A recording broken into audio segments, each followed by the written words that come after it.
Kejadian pasal ke-33. Yakub berbaik kembali dengan Esau. Yakub pun melayangkan pandangnya, lalu dilihatnyalah Esau datang dengan diiringi oleh 400 orang.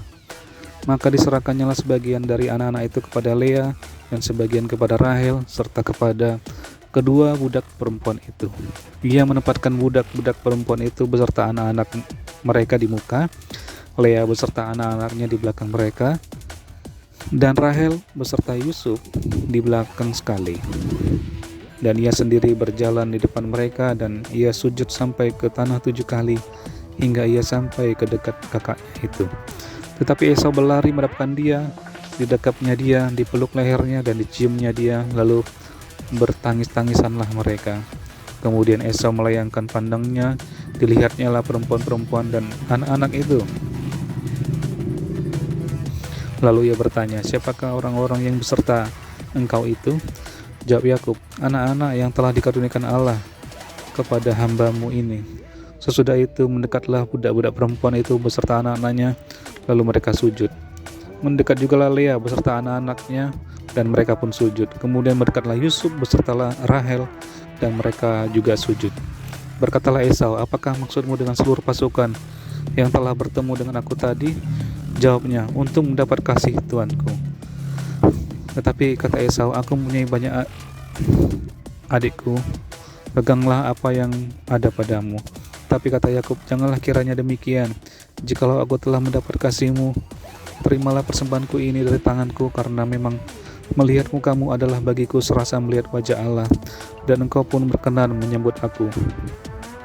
Terimalah kiranya pemberian tanda salamku ini yang telah kubawa kepadamu, sebab Allah telah memberi karunia kepadaku, dan aku pun mempunyai segala-galanya."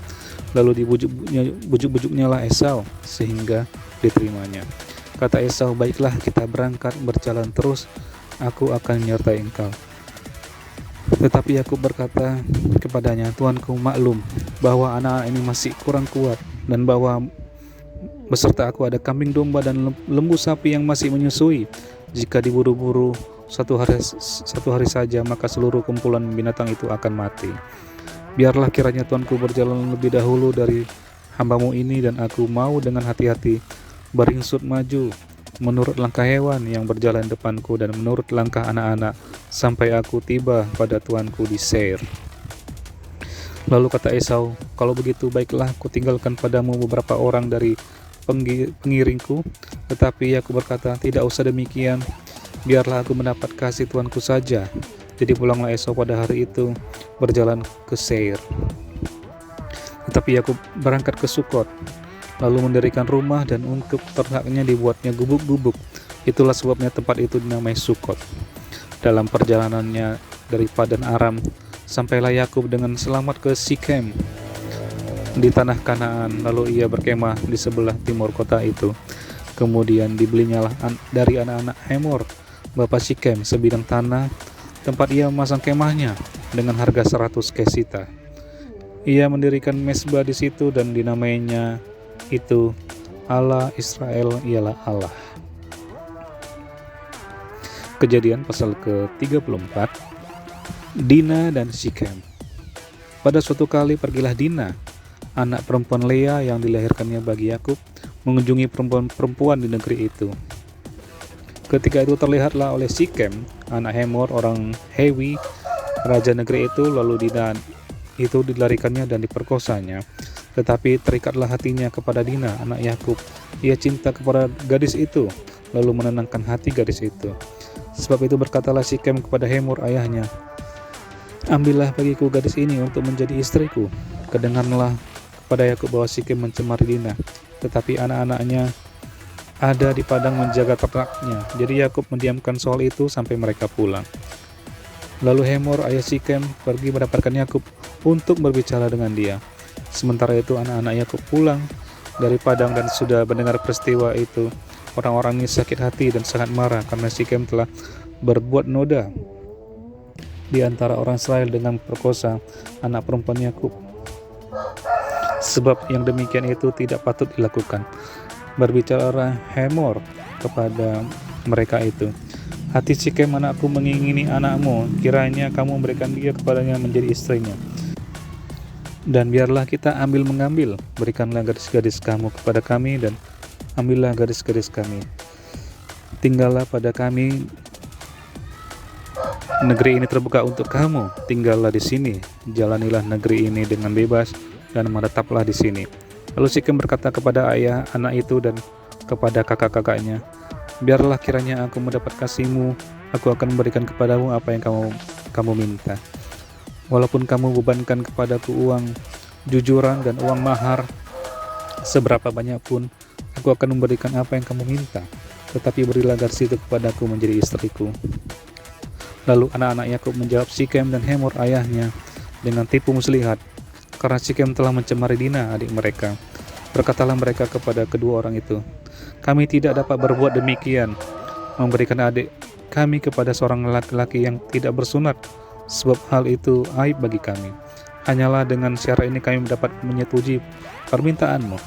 Kamu harus sama seperti kami, yaitu setiap laki-laki di antara kamu harus disunat. Barulah kami akan memberikan gadis-gadis kami kepada kamu dan mengambil gadis-gadis kamu. Maka kami akan tinggal padamu dan kita akan menjadi satu bangsa. Tetapi jika kamu tidak mendengarkan perkataan kami dan kamu tidak disunat, maka kami akan mengambil kembali anak itu lalu pergi. Lalu Hemor dan Sikem, anak Hemor, menyetujui usul mereka, dan orang muda itu tidak bertangguh melakukannya sebab ia suka kepada anak Yakub, lagi pula ia seorang yang paling dihormati di antara seluruh kaum keluarganya. Lalu pergilah Hemor dan Sikem, anaknya itu, ke pintu gerbang kota mereka, dan mereka berbicara kepada penduduk kota itu, orang-orang itu mau hidup damai dengan kita, biarlah mereka tinggal di negeri ini dan menjalaninya dengan bebas. Bukankah negeri ini cukup luas untuk mereka? Maka kita dapat mengambil gadis-gadis mereka menjadi istri kita, dan kita dapat memberikan gadis-gadis kita kepada mereka. Namun hanya dengan syarat ini orang-orang itu setuju tinggal bersama-sama dengan kita, sehingga kita menjadi satu bangsa, yaitu setiap laki-laki di antara kita harus disunat seperti mereka bersunat. Ternak mereka, harta benda mereka, dan segala hewan mereka, bukankah semuanya itu akan menjadi milik kita? Hanya biarlah kita menyetujui permintaan mereka, sehingga mereka tetap tinggal pada kita. Maka usul Hemor dan Sikem, anaknya itu, didengar oleh semua orang yang datang berkumpul di pintu gerbang kota itu. Lalu disunatlah setiap laki-laki, yakni setiap orang dewasa di kota itu. Pada hari ketiga, ketika mereka sedang menderita kesakitan, datanglah dua orang anak Yakub, yaitu Simeon dan Lewi, kakak-kakak Dina, setelah masing-masing mengambil pedangnya, menyerang kota itu dengan tidak takut-takut serta membunuh setiap laki-laki. Juga Hemor dan Sikem, anaknya, dibunuh mereka dengan mata pedang, dan mereka mengambil Dina dari rumah Sikem lalu pergi. Kemudian datanglah anak-anak Yakub merampasi orang-orang yang terbunuh itu, lalu menjarah kota itu, karena adik mereka telah dicemari. Kambing dombanya dan lembu sapinya, keledainya, dan segala yang di dalam dan di luar kota itu dibawa mereka. Segala kekayaannya, semua anaknya dan perempuannya ditawan dan dijarah mereka, juga seluruhnya yang ada di rumah-rumah. Yakub berkata kepada Simeon dan Lewi, kamu telah mencelakakan aku dengan membusukkan namaku kepada penduduk negeri ini, kepada orang Kanaan dan orang Feris, padahal kita ini hanya sedikit jumlahnya. Apabila mereka bersekutu melawan kita, tentulah mereka akan memukul kita kalah, dan kita akan dipunahkan, aku beserta seisi rumahku. Tetapi jawab mereka, mengapa adik kita diperlakukannya sebagai seorang perempuan sundal?